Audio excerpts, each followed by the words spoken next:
In the spring of 1975, the renowned Soviet aircraft engineer Pavel Sukhoi invited two crew members of the Su-24 bomber to his office and presented them both with gold watches. This was a reward for the world's first successful ejection from an aircraft in so-called zero-zero conditions, meaning from an aircraft stationary on the ground. What was interesting was that neither crewman was a professional test pilot, but a rather ordinary Soviet airman. Moreover, the extraordinary achievement they were awarded for wasn't part of their plans at all, to put it mildly.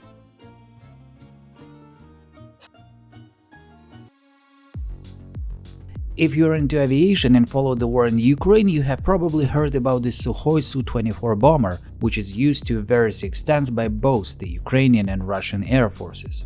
First of all, of course, by the Ukrainians, for whom, due to the lack of modern aircraft, the Su-24 became the primary bomber. Of course, the best days of this Soviet-made tactical bomber, which entered service 50 years ago, are long behind it.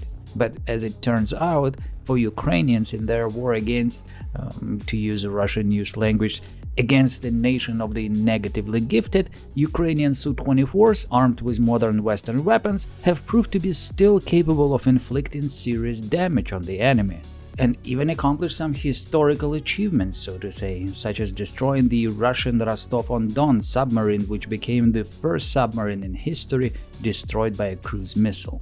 There is, however, one more extraordinary achievement in the history of the Sukhoi Su-24, the first successful ejection from a stationary aircraft, the result of which many of you can still see on the bomber even nowadays as a rope with two pieces of styrofoam attached. To some extent, the history of the Soviet Su-24 is very representative of the history of Russian engineering. The aircraft was developed by copying Western technologies, involving a huge investment of time, resources, and human lives, and yet it still needs a system of ropes and duct tape to be fully operational. And in this short video, I will tell you about one of the most amusing episodes in the history of Soviet aviation, thanks to which the Sukhoi Su-24 bomber acquired such an unusual element that aircraft technicians simply call it balls. But first, just a few words about the plane itself, so to better understand the story.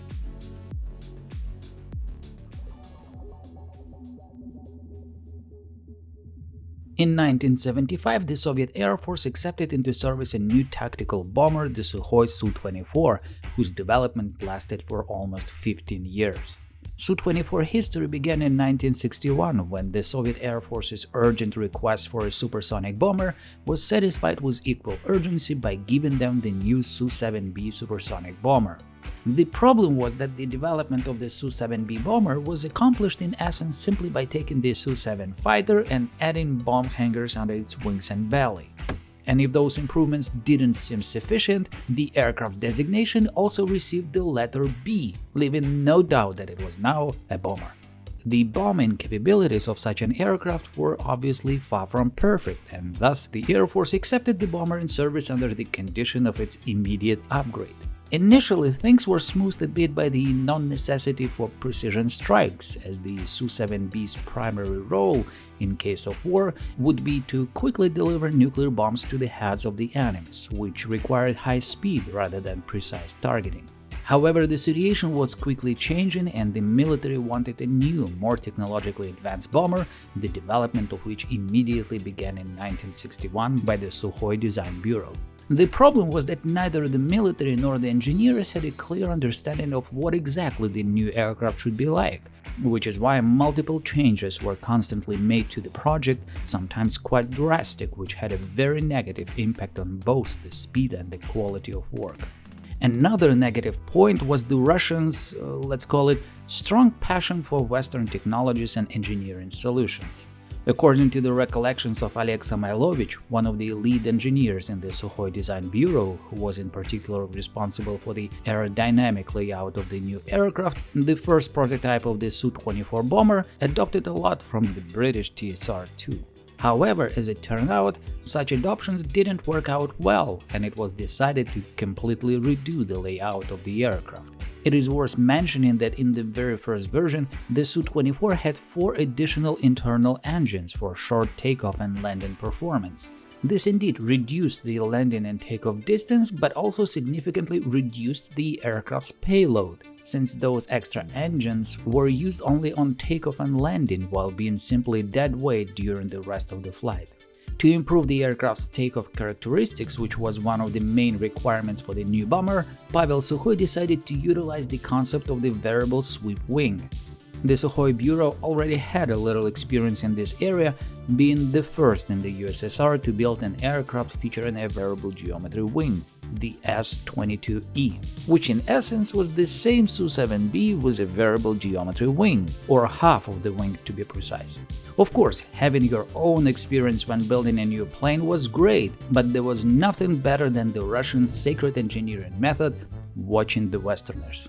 And thus, as Oleg Samylovich recalled in his book, in 1967 Pavel Sukhoi decided to send him to the Paris Air Show to study the design of the American F-111 aircraft, the first production aircraft in the world to feature a variable geometry wing. In his book, Samylovich brightly described how over the course of 3 days he took hundreds of photographs of the F-11 from every angle and detail, which were then used while working on the Sukhoi Su-24. Not that I admire such an approach, but at least Samylovich was honest in his book. Just for comparison, check out how modern Russian propaganda TV shows cover this matter. В свою очередь, УКБ Сухого стало обладателем более сотни снимков, которые подтвердили правильность пути, выбранного при создании Су-24. You get it? Russians have never copied anything. They always do everything themselves. It just sometimes they prefer to confirm the correctness of the chosen decisions. However, in the case of the Su-24, such blind copying without truly understanding the nature of the solutions chosen by the Americans for the F-111 design had quite a negative impact on the Soviet bomber. Oh, and by the way, copying was not confined only to the F-111. According to Samylovich's recollections, at the very same 1967 Paris Air Show, he, as he described, fell in love with the landing gear design made by the French company Messier, a design that Samylovich later adopted on the Sukhoi Su-24. Arguably the most famous implementation of this landing gear design on Western aircraft was the Seppicat Jaguar. But back in 1967, this landing gear design was also used on yet another French aircraft, which, by an incredible coincidence, also featured variable wing geometry, the Dassault Mirage G8. Why is this interesting? Because quite often you may hear from the Russians that the similarities between the Su-24 and the F-111 are somewhat exaggerated. Indeed, they say both are sweep-wing aircraft, and their nose sections as well as cockpits look quite similar, but other than that, these planes look different. Look at the fuselage, look at the tail, and the difference in the exterior are indeed quite noticeable. But if you add into the overall picture the French Mirage and combine its fuselage with the F-111's nose, then it may seem that the Russian engineers didn't stop only with the F-111 when confirming the correctness of their decisions. It seems that having been ordered to copy the French landing gear design, Russian engineers were carried away and also copied everything that the landing gear were attached to. Another area where Russian engineers were confirming their decisions was with the aircraft engine, whose development appeared to be a huge problem. The engine used titanium alloys in its design, which in particular significantly reduced its size and weight characteristics, but various design flaws coupled with the poor technological level led to multiple engine malfunctions, the most dangerous of which was the so-called titanium fire. When titanium burns, it reaches a temperature of 3000 degrees Celsius, which, if this ever happened, would lead to the rapid destruction of the aircraft in a matter of seconds. All these problems together, the unreliable engine, the complexity of the aircraft design, as well as the difficulty in piloting, ultimately led to a large number of disasters. In fact, they led to one of the highest frequencies of disasters in the entire history of Soviet aviation. During the aircraft testing stage alone, 14 aircraft were lost, killing 13 test pilots and navigators. Never before or since has the Sukhoi Design Bureau experienced such a high loss among its test pilots. But despite the loss of planes and personnel, aircraft development carried on, and in 1975 the Sukhoi Su-24 Bomber was accepted into service. Although the problems with the aircraft did not stop. When the Su-24 entered service, its accident rate averaged 5-6 crashes per year, making it one of the highest accident rates in the history of the Soviet and later Russian air forces. However, there was one really positive aspect of the Su-24 bomber – the K-36 ejection seat. The Su-24 became the very first Soviet aircraft to be equipped with this new ejection seat developed by Guy Severin. The thing is that until then, each Soviet aircraft design bureau equipped their planes with ejection seats of their very own design. For example, the Mikoyan's MiG-23 used the KM seat, which stood for Seat by Mikoyan. The Yakovlev's plane were equipped with KA seats, the Sukhoi with the KS, and so on. It was clear that such a variety of seats, each having its very own design and characteristics, wasn't good and caused unnecessary difficulties and problems, to put it mildly. And so in the 1960s, Guy Severin proposed to standardize ejection seats in Soviet military aviation. It is worth noting that in this particular case, Guy Severin's proposal was backed not just with words, but with truly exceptional qualities and characteristics of his ejection seats, which ensured not only the rescue of pilots but also a significant reduction in injuries associated with ejection. The thing is that back then, the majority of ejection seats not only had significant limitations on aircraft altitude and speed for ejection to work, but ejection most often led to the pilots suffering severe spine damage, which led to multiple pilots then being discharged from service for health reasons. Pavel Sukhoi was the first to support Guy Severin's proposal and installed his K-36 ejection seat on the new Su-24 bomber. Unlike other Soviet seats of that time, the K-36 allowed ejection at zero altitude and a minimum speed of only 70 km per hour, which was a significant improvement since it increased the pilot's chances of safely ejecting during takeoff and landing when most accidents occur. But as it turned out, the characteristics of the K-36 seat appeared to be even better. However, the discovery of these characteristics happened accidentally and in a quite hilarious way. The first Soviet Air Force unit that received the new Sukhoi Su-24 bomber in 1975 was the 63rd Bomber Regiment, based in Chernihovsk. On May 14, 1975, the Su-24 crew, consisting of pilot Sergei Kolodyazhny and navigator Vladimir Osmanov, were preparing for yet another regular flight. The crew, as usual, took their seats in the cockpit and were completing necessary pre-flight preparations when all of a sudden the cockpit filled with smoke and flames and navigator Vladimir Osmanov swiftly flew out of the plane in his seat. Everything happened so quickly and unexpectedly that no one could really understand what had just happened. And what happened was this. First, it's necessary to mention that in the Sukhoi Su-24, both the pilots and the navigator have their own flight control stick. This was in case the pilot was injured or killed during the mission, so that the navigator could take control of the aircraft and continue the flight. However, due to the navigator's working station layout, in particular with the display hood attached, the navigator's control stick was made shorter than the pilot's. Another important Su-24 detail is its horizontal stabilizers, which are fully movable and actuated by a hydraulic system. On the ground, however, when the hydraulic system is turned off, the stabilizers tilt under their own weight, with the front part going down in the position of maximum pitch up. Meanwhile, the control sticks in the cockpit reflect the stabilizer's movement and tilt back accordingly, pressing against the pilot's seats. What's important is that there in the middle of the seat are the ejection handles that the pilot must pull when needed to escape the aircraft. And here the consequences of the Russian engineer's decision to make the navigator's stick shorter played out in a quite amusing way. Taking his place in the cockpit, Vladimir Osmanov hadn't paid much attention to the control stick, which as always was tilted back to the seat. What he missed, however, was that the stick was caught in the ejection handles. So when the crew completed necessary pre-flight operations and the pilots started the first engine, pressure built up in the aircraft's hydraulic system, which in turn moved the stabilizers up to the neutral position. At the same time, the control stick followed the stabilizer's movement and went forward to a neutral position, while also pulling the ejection handles on the navigator's seat. The rescue system was immediately activated, and in the blink of an eye, the navigator was catapulted out of the cockpit. While in the sky, all the ejection seat system worked perfectly well. They separated the navigator from the seat in the air, deployed the parachute, and in a moment the stunt navigator landed safe and sound not far from his plane. Even though the official specifications of the K-36C stipulated a minimum aircraft speed of 70 km per hour for a safe ejection, the seat proved itself working well even from a stationary aircraft, and navigator Vladimir Osmanov was not injured at all. The only damage that occurred during the incident was damage to a neighboring aircraft on which the navigator's seat fell. As it turned out, this incident became the world's first successful 0-0 ejection from an aircraft, meaning from a plane at zero speed and altitude.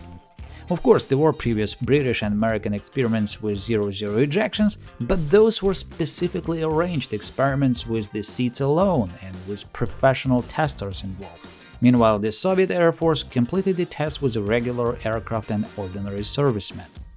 After the incident, the bomber regiment commander severely reprimanded the Su-24 crewmen for non-compliance with flight safety procedures. At the same time, aircraft engineer Pavel Sukhoi awarded the airmen with golden watches for successfully testing his Su-24 bomber rescue system in 0-0 conditions. Meanwhile, Guy Severin, the creator of the K-36 ejection seat, presented the crew with personalized flight helmets.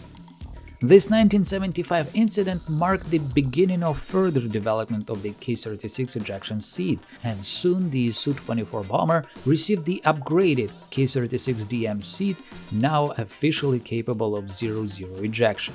Proving its reliability, the K-36 seat was then installed on most Soviet aircraft, including the Su-27, MiG-29 fighters, and even the Tupolev Tu-160 heavy bomber. The K-36 seat gained wide public attention when in 1989 a Soviet MiG-29 pilot survived after being ejected at an extremely low altitude due to engine failure. Interestingly enough, after the collapse of the Soviet Union, the US Air Force and Navy even conducted a comparison test of the K-36 ejection seat, seriously considering its installation on new American aircraft then in development. Today, it's crazy to imagine that the F-35 could have been equipped with ejection seats made in Russia if American engineers had not decided to go with the Martin Baker ejection seats instead. As for the Sukhoi Su-24 bomber, this 1975 incident with accidental ejection left the aircraft with yet another small though quite amusing feature. Ever since then, the Su-24 technical maintenance kit has included yet another mandatory item: a piece of rope with one styrofoam cylinder attached on each end. When the Su-24 parked, this rope must be hung on the aircraft tail, with styrofoam cylinders placed under each stabilizer so to hold them, and therefore the control stick in the cockpit, in a neutral position, and thus preventing accidental ejection on the ground. 50 years have passed since the acceptance of the Su-24 into service, and the aircraft is still in service, in particular with the Russian Air Force. However, despite various modifications made by the Russians since then, the one thing that has remained unchanged through all the decades is the piece of rope and two styrofoam cylinders, which aircraft technicians simply refer to as balls. And looking at how today's Russian pilots receive and obediently carry out orders to attack civilian targets in Ukraine without saying or doing anything against those orders, it seems that these styrofoam cylinders are the only balls that Russian pilots have left, or ever had at all, if you ask me. As was mentioned earlier, it was the American F-111 bomber that highly impressed the Soviets when developing the Sukhoi Su-24. However, there was yet another American aircraft that impressed the Soviets. It was the Northrop F-5 Tiger, which was captured in Vietnam and delivered to the USSR for study. Although it was believed by the Russians to be inferior to the Soviet fighters, the F-5, however, provided a huge shock after conducting mock fights against the MiG-21 and MiG-23 fighters. If you want to learn more about this fascinating episode, check out my video on Nebula, a streaming service where you can watch my videos including exclusive episodes without any ads or sponsorship messages, like the story of the MiG-21 pilot who accidentally landed on a NATO airfield, or the tale of the ghost flight when the Antonov An-12 flew for several hours with an entirely unconscious crew, and many other episodes as well. And it's not just my videos that you can find on Nebula, but tons of other premium quality content from hundreds of amazing creators, like this story by Mustard on the Soviet proposal for ground effect aircraft carriers, or the Battle of Britain series by Real Engineering, Nebula recently received its biggest update yet. With new categories like history and science, it's never been easier to discover content you'll love. There's also an entire section now dedicated to news, curated by the TLDR news team to keep you informed about world events. And you can also start watching The War Room from the team behind real-life lore and get a monthly deep dive into ongoing conflicts around the world. Nebula isn't like other streaming platforms, it's owned directly by us, the creators, and that means your support goes directly into improving the platform and funding high-quality projects that otherwise could never have been made. Nebula is genuinely the most sustainable way to support creators like myself. When you sign up with my link, I will get a portion of your subscription fee for as long as you stay subscribed. And using that link, you will get 40% off an annual subscription, which brings the cost down to under $3 a month. We also offer a lifetime membership, which allows you to pay only once to get unlimited access forever. Sign up using the link below to support Paper Skies and get 40% off an annual subscription. And as always, thank you so much for watching.